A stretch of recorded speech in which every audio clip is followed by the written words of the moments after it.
Hello mga auntie ko! Panibagong araw, panibagong buhay at panibagong simula. Samahan niyo ako sa araw na ito. Arat na! At ayan na nga, nakaayos na ang aking higaan. Sunod ay magtututbrush na rin ako.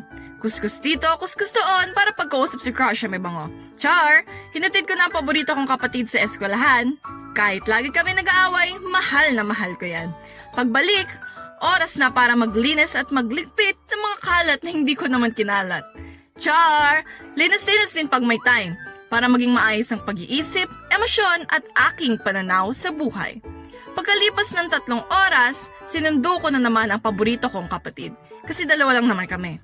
Dumiretso na nga kami kumain sa labas dahil feeling RK ang mga batang ito. Sa taste, 8 out of 10. Food vlogger lang ang peg. Pagkatapos kumain ay umuwi na nga kami. Aral-aral din pag may time. Habang ako ay nag-aaral, ang paborito kong kapatid ay nagdo-drawing. Maya-maya ay pumunta ako ng grocery. Naglakad lang ako dahil malapit lang naman. Sayang pa sa gas at exercise ko na rin ito. Napakadaming ang biskwit, di ko na alam anong bibilhin. Yung healthy living ka sana, kaso nakita mo yung mga hotdog, at bigla ding nagparandaw yung mga prutas. Ano ba talaga? Pagdating ng hapon, sinamahan ko na maglaro ang paborito kong kapatid. Hala, si ate girl niyo oh, larong-laro. Basketball player yarn? Healing my inner child lang ang atake.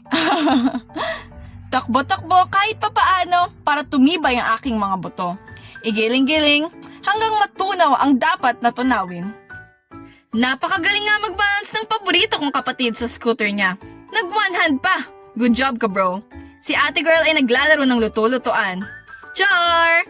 Kita nyo naman, ang init. Umuusok pa yung kanin at yung isda. Masarap yan, promise. Hindi lang halata. Malapit na nga matapos yung araw at kakain na ulit ako ng dinner. Nasarapan sa sarili niyang luto si ate girl nyo.